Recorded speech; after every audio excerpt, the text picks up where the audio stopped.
Here we are. We're going to show you a little preview of my web page. Let's really teach HVAC because that's what we're involved with.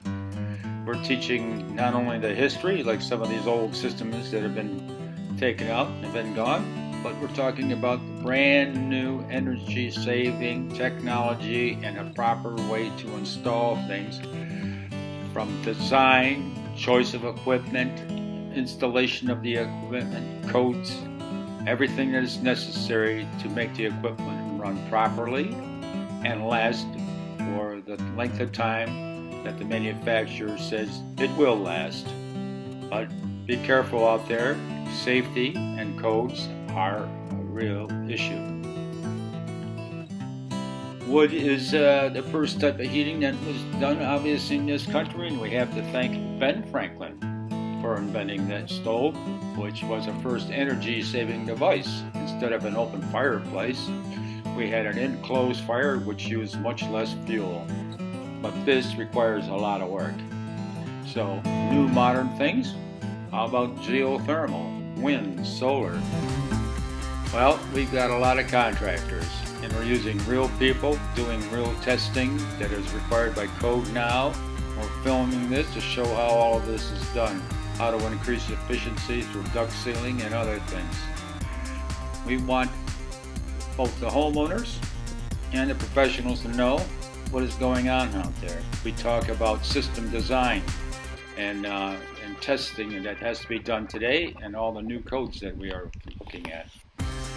We have city inspectors, engineers, and contractors, and as you can see, a homeowner. In our homeowner section, we actually teach the homeowners using their tools and going to the local hardware store to get any tools they might need. We teach them the whole concept of how the air works in your house and what to do and how to figure it out and how to fix it. So, but it's so nicely done that even the contractors, you guys do this for a living, can pick up a few tips yourself.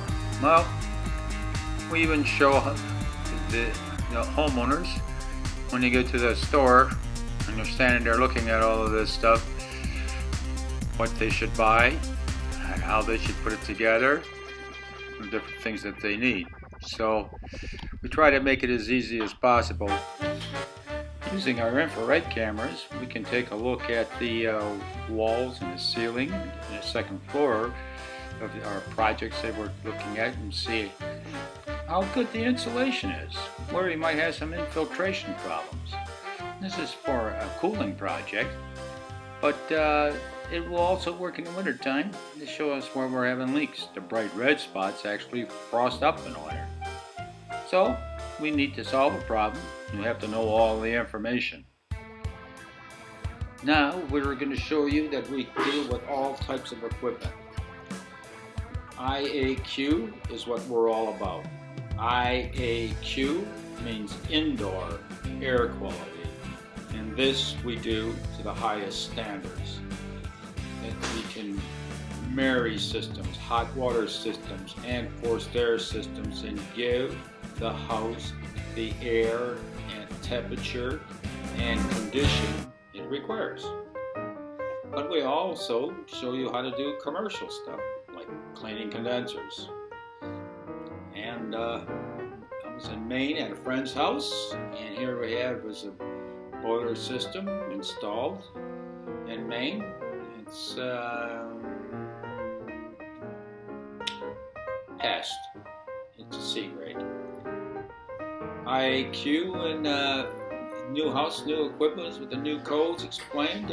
We got new forced airs, different brands, different manufacturers, and every once in a while it even comes back to haunt you. You find where somebody else didn't really do their job. It's amazing how many people get hurt because other people who are paid didn't do their job. We go through and explain how to size a seam boiler using Holohan's books, EDR, every darn radiator. This particular house has pneumatic controls. remember, if you don't know pneumatics, don't work on them. And if you do a nice job, some people even make a nice little thank you note. We have a whole series on semi-hermetic compressors showing you how to replace them and also refitting them in oil and all kinds of fun things. I'm sure you can pick up a tip or two on this. And for those of you who are not used to seeing these things, it's good to look at and learn. We'll show some tools from the past and what they were used for. Also, I'm going to show you some things of the future. New way of cleaning water, protect boilers, cooling towers. Works for domestic water as well. And it uses no salt. As you can see, it's electronic. Here's another little bit, something that's interesting. An unloader for a large compressor. This unloads 10 tons of cooling capacity off of this compressor, but it's non-electric. And we show you how to set it up and everything else about it. Also, we found this little gem. When I was 17 years old, I was selling these things and putting them in with my dad. I called it an incinerator. They've been banned since the 60s. Something from the bygone past. The next few pictures I'm going to show you are some very old pieces of equipment, just to let you know that there's still a lot of things out there still running, still working, but need to be replaced. So this equipment here, this Sears humidifier, which was one of the largest selling in America, no more parts for that. And yes, even General Motors at one time made furnaces, and so did all the auto companies. But everything has a time and ending. Lots of new inventions come along, like, I don't know, how about a pump for a boiler? Somebody had to invent that. Here's one of the first ones ever made.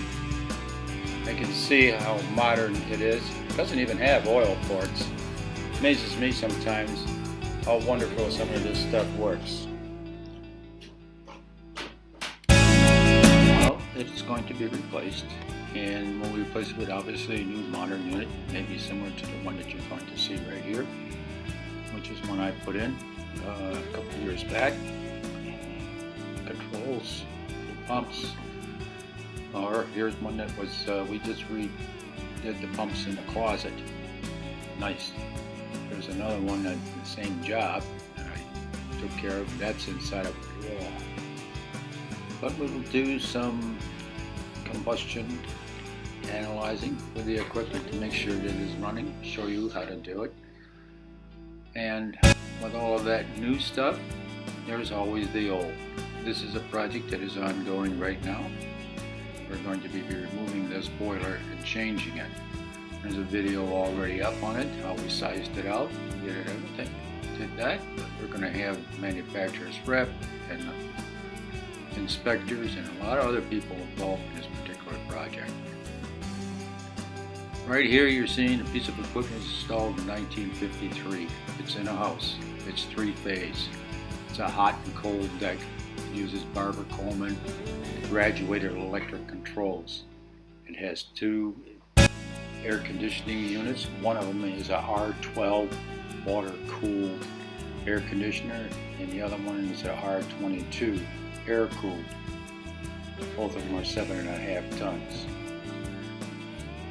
Showing you what happens when a furnace doesn't burn quite right.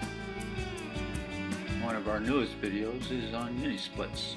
I haven't actually got it up on the website yet, but it's in the works. I'm working on it. Maybe 1 or 2 videos. But we're doing an entire house, and we're even doing more than just the wall cassettes like you see here. So from that, we're going to go back to the Unico system. This is probably my favorite system. My father and I have put in hundreds and thousands of furnaces. I put in every type of a piece of equipment that you can think of. But the one that I have most fun putting in, the one that I have the best results with all the way around, has been the Unico. I have This one here is full IAQ, and there's a few secrets in its installation that unless you put them in all the time, you would not notice them. But that's okay. We will explain all of this, and we will talk about how versatile this is, because you can use chilled water coils, hot water coils, refrigeration coils, electric heat. Many ways you can install it. I've installed over 80 of them on one particular job alone. Think of. And I have one right now that we're working on in Canada. I'm not installing it, but I'm filming it. So if you would like to see that, that is actually up on the web. And it's a 6,000 square foot house with 2 5-ton Unico systems in it. Join us on the web at www.letsreallyteachhvac.com. See you there. Enjoy the films.